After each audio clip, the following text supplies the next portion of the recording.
ကိုဆရာတင်ပြီးအမေရိကန်ကိုကန်တယ်ဒေါအောင်ဆန်းစုကြည်ကိုလည်းဘယ်သူမှပေးမတွေ့ဘူးအမေရိကန်ကိုလည်းအပြတ်သူရဲ့အဓိကသူ့ကိုထောက်ခံနေတဲ့ဘောမာတွေပေါ့ဗျာအမေရိကန်ကိုထိုင်ဆဲနေကြအားလုံးပဲမင်္ဂလာပါ ANT channel ကနေကြိုဆိုလိုက်ပါတယ်ကျွန်တော်ရဲ့ channel ဟာမြန်မာနိုင်ငံသတင်းထူးသတင်းဝင်တွေကိုနေ့စဉ်နဲ့တင်ဆက်ပေးတာမို့ကျွန်တော်ရဲ့ channel ကို subscribe လေးနှိပ်ထားပေးဖို့ပြောကြားချင်ပါတယ်တန်းရွှေတို့မောင်အေးတို့ကအမေရိကန်ကသူတို့ကိုလုံးဝဂူးမဆိုင်အောင်မေ့ထားလိုက်အောင်သူတို့ကညံ့ခဲ့တယ်ဒါပေမဲ့မင်းအောင်လှိုင်နဲ့အခုတက်နေတဲ့အုပ်စုကအရန်တော်တာသူတို့ကိုအကြံပေးနေတဲ့ခေါင်းဆောင်တွေအကြံပေးနေတဲ့အုပ်စုတွေအဓိကတော့တရုတ်ကြားပြန်အုပ်စုတွေပေါ့ဗျာနော်သူတို့နဲ့ပလင်းတူဘူးဆို BGF တွေNCA သမားတွေတရုတ်အစိုးရတွေကအရန်တော်တယ်သူတို့ကဘာလို့သူတို့ကအမေရိကန်ကိုစီးရုံးလိုက်နိုင်တယ်ဘယ်လိုစီးရုံးလိုက်နိုင်လဲအမေရိကန်အာယုံစိုက်လာအောင်သူတို့လုပ်လိုက်နိုင်တယ်တော်တယ်ဒါကြောင့်အမေရိကန်ကိုသူကlobby နဲ့သွားလုပ်တယ်အမေရိကန်သူနေနေတာဗျာသူ lobby နဲ့သွားပြီးမှဟိုကတတိယသွားတာအမေရိကန်သူနေတယ်ဗျာအမေရိကန်နိုင်ငံသားတွေသွားလိန်နေဗျာလိန်ပြမှအမေရိကန်ကမင်းငါ့ကိုလုပ်ပြီလားဆိုတော့အမေရိကန်အာယုံစိုက်လာပြီပြောချင်တာအမေရိကန်ကိုစီးရုံးလို့ရဘယ်လိုစီးရုံးလဲသူတို့ကိုလာတိုက်ဖို့အတွက်စီးရုံးလိုက်နိုင်တယ်သေချာမြင်အောင်ကြည့်နော်နေဝင်းတို့တန်းရွှေတို့ကအရန်ညံ့တယ်အမေရိကန်သူတို့လာတိုက်အောင်အမေရိကန်သူတို့လာဖမ်းအောင်သူတို့မလုပ်နိုင်ခဲ့ဘူးမင်းအောင်လှိုင်ပေါင်းထားတဲ့ကြားဖြန့်တွေရေမင်းအောင်လှိုင်ပေါင်းထားတဲ့ NCA ဘူချုပ်တွေရေမင်းအောင်လှိုင်ပေါင်းထားတဲ့တရုတ်နိုင်ငံရဲ့အထူးကိုယ်စားလှယ်အုပ်စုကအမေရိကန်ကမင်းအောင်လှိုင်ကိုလာမတိုက်အောင်မြန်မာပြည်ကိုလာမတိုက်အောင်လာမဖမ်းအောင်သူတို့အမေရိကန်ဒေါ်နယ်ထရန့်အစိုးရကိုစီးရုံးလိုက်နိုင်တယ်အရန်တော်တာအဲ့တော့သူတို့စီယုံတာဖြစ်တဲ့အတွက်သူတို့ကသွားပြီးဖိတ်ခေါ်တာပြောလာလိမ့်မယ်ဘယ်ချိန်လာမလဲဘယ်လောက်လာမလဲကျွန်တော်လည်းမသိဘူး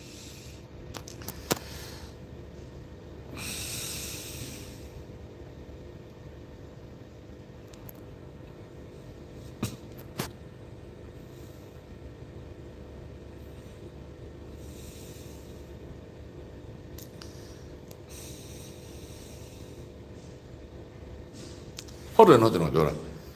နေဝင်းကအရန်ညံ့တဲ့အာဏာရှင်အမေရိကန်ကိုမစီးရုံးလိုက်နိုင်ဘူးသူ့ကိုလာဖမ်းဖို့အတွက်ထိုနည်း၎င်းပဲတန်းရွှေမောင်အေးအရန်ညံ့တယ်ဘာဖြစ်လို့လဲအမေရိကန်ကိုသူ့ကိုလာဖမ်းဖို့အတွက်မစီးရုံးနိုင်ဘူးအခုမင်းအောင်လှိုင်အုပ်စုအရန်တော်တယ်ပတ်စံတွေဒေါ်လာသန်းရာနဲ့ချီကုန်ခံပြီးတော့အမေရိကန်ကိုသွားပြီးတော့စီးရုံးလိုက်တယ်ပြောချင်တာအမေရိကန်ဒုံးနဲ့တထိုးတာအဲ့တော့အမေရိကန်သူတို့ကိုလာဖမ်းလိုက်တယ်ဖမ်းကျင်စိတ်ရှိပေါ့အခုတော့နည်းနည်းမျက်စာပြက်နေပြီ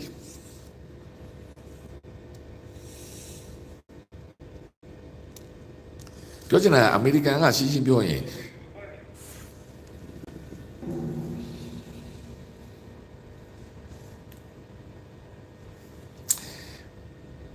အမေရိကန်ကရှင်းပြောရင်မြန်မာပြည်ကိုစိတ်ဝင်စားတာမဟုတ်ဘူးဗျာသိတယ်မလားဒါချာတိတ်နိုင်ငံပါငါ့ကိုလာပြီးဒုက္ခပေးနိုင်တဲ့အဆင့်မရှိပါဘူးဒီကောင်လေးကနော်ကျွန်တော်ရိုးရိုးလေးတနိုင်ငံလုံးကကျွန်တော်တို့ A group ကလူတွေနားလဲအောင်ကျွန်တော်ရှင်းပြမယ်နော်ကျွန်တော်တို့အယက်သားစကားနဲ့ပေါ့အမေရိကန်စီမြန်မာနိုင်ငံစင်းတော့မရှိဘူးကွာဒီကောင်တွေငါ့ကိုဘာမှပြောစိတ်ကြိုက်တဲ့လောက်တော့နားပဲကောင်ငါ့ကိုဘာမှအန်ဒီရပေးနိုင်တဲ့ကောင်တွေမဟုတ်လှုပ်ထားလိုက်သူကထားထားလိုက်သူကသူတို့ရှင်းကြပါစေဝင်မပါဘူးပေါ့အဲ့လိုမျိုးအနေထားဖြစ်အောင်နေဝင်းတို့တန်းရွှေတို့ကလှုပ်ထားနိုင်တယ်မင်းအောင်လှိုင်ကြတော့အခုသူ့ရဲ့လုပ်ရက်ကအမေရိကန်ဟာဒီကောင်လွတ်ထားလို့မရတော့ဘူးဒီကောင်ငါ့ကိုဆော်တော့မှာဗလားငါနိုင်ငံသားတွေလာလိမ့်နေပါလားဒီကောင်လူဘာဝနေပါလားဒီကောင်ငါပညာပေးမှရတော့မယ်ဒီတိုင်းလွတ်ထားရင်ငါအကျိုးစီးပွားပါထိနေပြီဟိုငါနိုင်ငံသားတွေကိုဘီလီယံနဲ့ချီပြီးလိမ့်နေပြီအရှိတောင်အရှာမှလည်းဝင်ဆွတ်နေပြီအဲ့တော့မင်းအောင်လှိုင်တော်တယ်ဒေါ်နယ်ထရန့်နဲ့အမေရိကန်အစိုးရကိုလှုပ်လို့နိုင်တယ်သူ့ကိုလူရဝင်တာပေါ့မင်းပြောချင်တာကမင်းအောင်လှိုင်ဦးစုလူရဝင်သွားတာပေါ့ဗျာအရန်တော်တာသူအိတ်နေတဲ့ကြားကိုသွားနှုတ်လို့တာဟိုကြားကလှဲ့ကိုမကြည့်ဘူးဒီဘက်ကိုအဲ့တော့ဘယ်လောက်ထိလုံးမလဲကျွန်တော်လည်းမသိပါဘူးเนาะကျွန်တော်အမေရိကန်အစိုးရမှာမဟုတ်တာ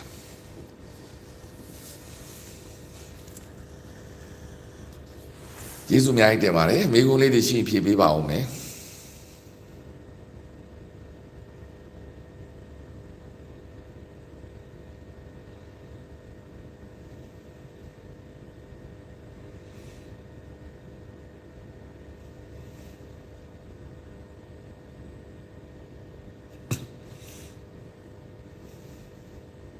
အရန်တော်တာဦးမင်းအောင်လိုင်ကအမေရိကန်သူ့ကိုလာပြီးမသိမ့်သိမ့်အောင်လာမဖမ်းအောင်သူလုပ်ပြနေတာလေဘုဘကကြတော့ခင်ညိုတို့တုံးကခင်ညိုတို့ကအရန်ညံ့တာခင်ညိုတို့ကအမေရိကန်ကိုမစည်းအောင်နိုင်ဘူး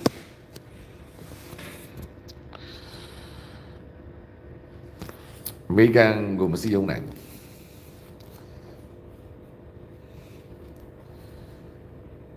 တကဘာလုံးကပရောင်စီဝါဖြစ်နေကြတာပဲလीနော်အခုယူကရိန်းကိစ္စကရုရှားနဲ့ဥရောပရဲ့ပရောင်စီဝါပဲလीပရောင်စီဝါဆိုတော့တကဘာလုံးဖြစ်နေတာပဲလीအဲ့တော့တန်းရွှေတို့ခင်ညွန့်တို့နေဝင်းတို့ကလဲတယ်ပရောင်စီဝါအဖြစ်မခံဘူးမင်းအောင်လိုင်ကပရောင်စီဝါကိုဆွဲသွင်းနေတယ်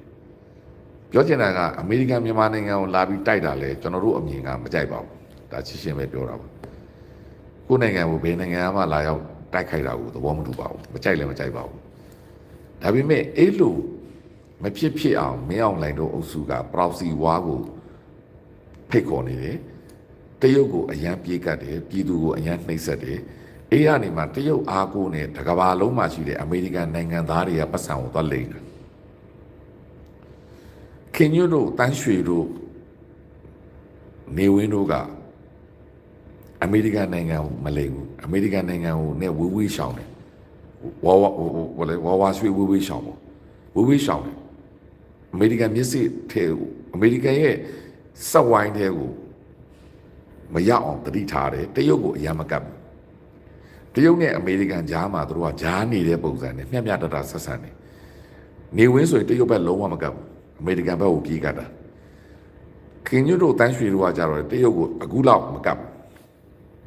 အမေရိကန်နဲ့လည်းပြေးလဲအောင်နေတယ်ပြောချင်တာကသူတို့လက်ထက်မှာအမေရိကန်အထက်လွှတ်တော်မှတ်တွေတစ်ချိန်လုံးမြန်မာပြည်ကိုလာပြီးဒေါအောင်ဆန်းစုကြည်ကိုတွေ့ခွင့်ပေးထားတယ်ပြီးတော့ဒေါအောင်ဆန်းစုကြည်လည်းသူကနေအခြေချုပ်ပုံစံနဲ့အမေရိကန်လက်ခံနိုင်တဲ့အနေအထားကိုထားပေးထားတယ်ဒါပေမဲ့မင်းဒီတန်းအခုမင်းအောင်လိုင်ကကြတော့အမေရိကန်အမြင်ကတ်လောက်အောင်တရုတ်ပြေးကတ်တယ်ပြေးကတ်ရုံနဲ့မဟုတ်ဘူးတရုတ်အားကိုးနဲ့လူဘာဝပြီးအမေရိကန်ကိုစိန်သွားခေါ်တာ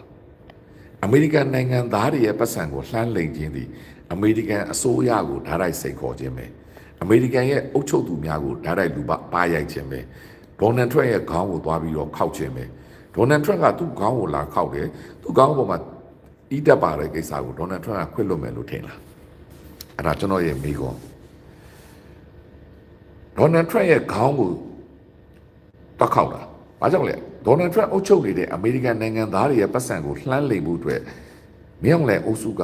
တရုတ်အားကိုးနဲ့လူဘာဝါလိုက်တဲ့ကိစ္စကိုဒေါ်နယ်ထရန့်ကခွင့်လွှတ်မယ်လို့ထင်လား yes or no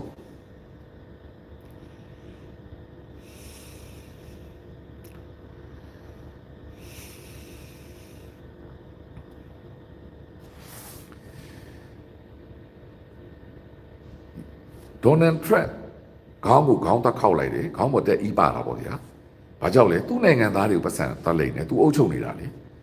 တော့သူအုပ်ချုပ်နေတဲ့အချိန်မှာသူ့နိုင်ငံသားတွေပတ်စံအလိခံနေအောင်သူအရေးပြုနိုင်မှုသူ့နိုင်ငံမှာသူကခေါင်းဆောင်ဆိုတာအတိတ်ပဲမရှိတော့ဘူးလေအဲ့တော့ဒေါ်နယ်ထရန့်အဲ့ဒါကိုခွင့်လွှတ်မယ်လို့ထင်လား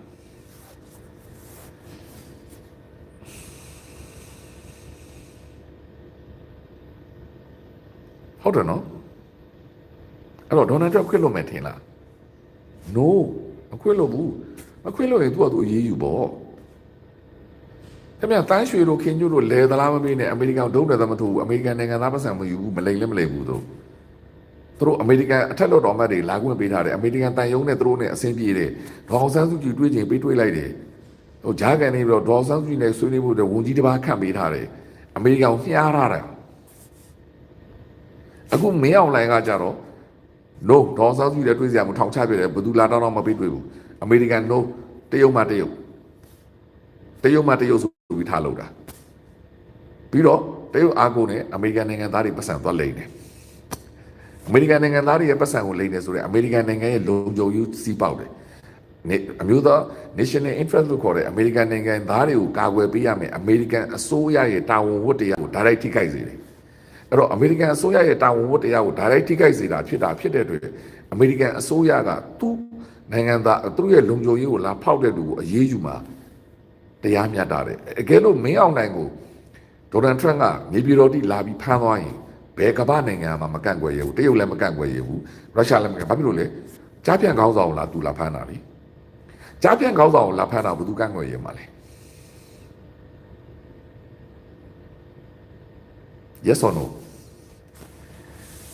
ကြားပြန်ကောင်းဆောင်ကိုမင်းအောင်လှိုင်ကိုဒေါ်နယ်ထရန့်တို့ကလာဖမ်းတာကိုဘယ်သူကကန့်ကွက်ရမှာလဲ yes or no yes ဘယ်သူမှမကန့်ကွက်ရဘူး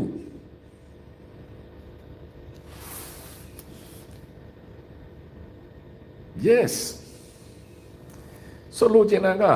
နေဝင်အလေအာနာရှင်ထဲမှာအလေဆုံးဥနေဝင်မယ်အမေရိကန်ကိုအပြတ်ဖားတာတရုတ်ကိုလုံးဝမကပ်ဘူးသူကသူမျိုးပတ်ဖို့နေတဲ့သူကနှက်ချတာတန်းရွှေတို့ကကြတော့တရုတ်ကိုလည်းနည်းနည်းကတ်တယ်ဒါပေမဲ့အမေရိကန်ကိုလည်းလမ်းဖွင့်ပေးတာတယ်အမေရိကန်ကိုသူကအမြဲတမ်းဆရာခေါ်တယ်ဦးသိန်းစိန်ကအလေဆုံးပဲအမေရိကန်မှအမေရိကန်ဖြစ်နေတာအခုအမိုက်ဆုံးနဲ့အညံ့ဆုံးပြီးဦးမင်းအောင်လိုက်ပဲတရုတ်ကိုဆရာတင်ပြီးအမေရိကန်ကိုကန်တယ်ဒေါအောင်ဆန်းစုကြည်ကိုလည်းဘယ်သူမှပေးမတွေ့ဘူးအမေရိကန်ကလည်းအပြတ်သူရဲ့အဓိကသူ့ကိုထောက်ခံနေတဲ့ဘောမာတွေပေါ့ဗျာအမေရိကန်ကိုထိုင်ဆဲနေကြတယ်အဲ့ဒီအမှာတစ်ဆင့်အရေးကြီးဆုံးတစ်ချက်ကအမေရိကန်နိုင်ငံသားတွေပတ်စံကိုသွားလိမ့်တယ်အဲ့တော့အမေရိကန်နိုင်ငံသားကိုပတ်စံလိမ့်တာအမေရိကန်နိုင်ငံသားတွေကိုကာကွယ်ပြီးတဲ့အမေရိကန်အစိုးရမှာတာဝန်ရှိတယ်လေသူ့မှာကမ္ဘာမှာအကြီးဆုံးစစ်တပ်လည်းရှိတယ်လုံခြုံရေးလည်းရှိတယ်ထောက်လှမ်းရေးလည်းရှိတယ်ငါးနိုင်ငံသားတွေရဲ့ပတ်စံကိုငါးနိုင်ငံဘန်တွေကနေပြီးတော့ဒီကောင်တွေပြောင်ကြီးနေခင်းကြောက်တော်ကြီးခိုးလူယူနေတယ်ခိုးယူနေတယ်လဲယူနေတယ်ဆိုတော့ဒေါ်နယ်ထရန့်စိတ်ဆိုးပြီပေါ့ဒေါ်နယ်ထရန့်စိတ်ဆိုးရင်ဘာလုပ်မလဲအရေးယူမှာပေါ့ဒါပဲလေ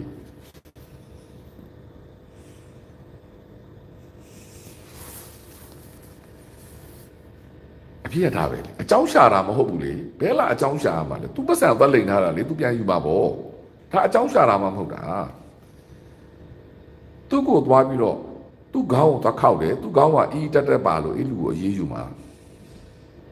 ဒါကိုဆိုလို့ကျင်တာအကြောင်းရှာတာမဟုတ်ဘူးသူတို့လှုပ်လို့ဟိုကပြန်လှုပ်တာဒါပဲ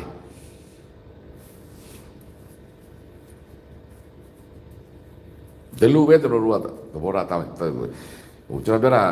တန်ရေးတမန်ရေးစကားမပါပေါ့နော်တန်ရေးတမန်ရေးစကားမပါဟိုယူယူသားသားကျွန်တော်တို့အယက်သားနားလဲအောင်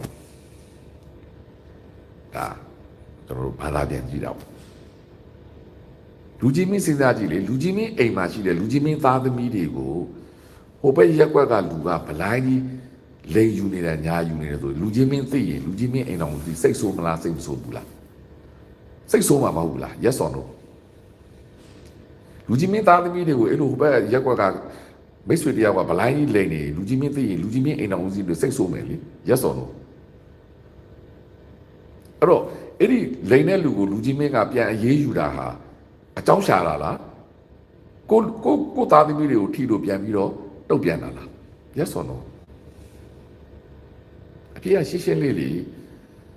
ဘာမှနိုင်ငံရေးမပါဘူးဘာမှတန်ရေးတမန်ရေးမပါဘူးလေ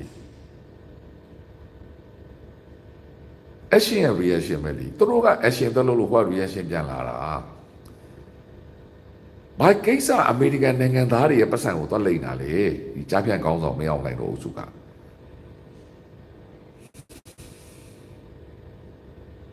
ရှင်းလေးလေကျွန်တော်ပြောတာလူကြီးမင်းကိုမေးလူကြီးမင်းအိမ်မှာအိမ်တော်ဦးစီဖခင်လူကြီးမင်းသားသမီးတွေရဲ့ပတ်စံကိုဘယ်ဘေးအိမ်ကခိုးနေတယ်လေလူကြီးမင်းပြန်အေးယူမလားရေးယူမလားရှင်းလေးကိစ္စလေးဗျာခင်ဗျာဒါနဲ့ရှင်းတာဘာရှိသေးလဲအနိုင်ချစ်သူတို့သွားလောက်တာကိုအမေရိကန်တော့သူနေနေတာလို့ကျင်တာကျွန်တော်တို့ခေါ်သွင်းတာမဟုတ်ဘူးသူတို့သွားပြီးအမေရိကန်ကိုသွားဒုက္ခပေးလို့အမေရိကန်သူတို့ပြန်ဆော်မှာ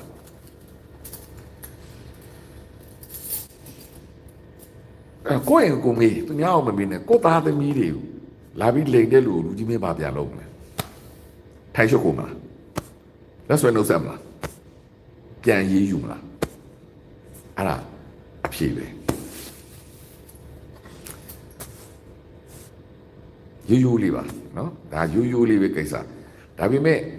ဘယ်ချိန်လူကြီးမင်းအရေးယူမယ်ဘယ်လိုပုံစံနဲ့ပြောလဲလူကြီးမင်းရဲ့သဘောပဲပေါ့အမေရိကန်ကတော့အရေးယူခြင်းအချိန်ပေးယူလို့ရတယ်အခုတော့ဗင်ဇင်ဇွဲလားကိုစစ်ဖြစ်တော့မှတိုက်တော့မှအဲ့တော့ကျွန်တော်လည်းမသိဘူးကျွန်တော်အမေရိကန်သမ္မတလည်းမဟုတ်ဘူးအမေရိကန်အစိုးရလည်းမဟုတ်ဘူးအားလုံးမင်္ဂလာပါ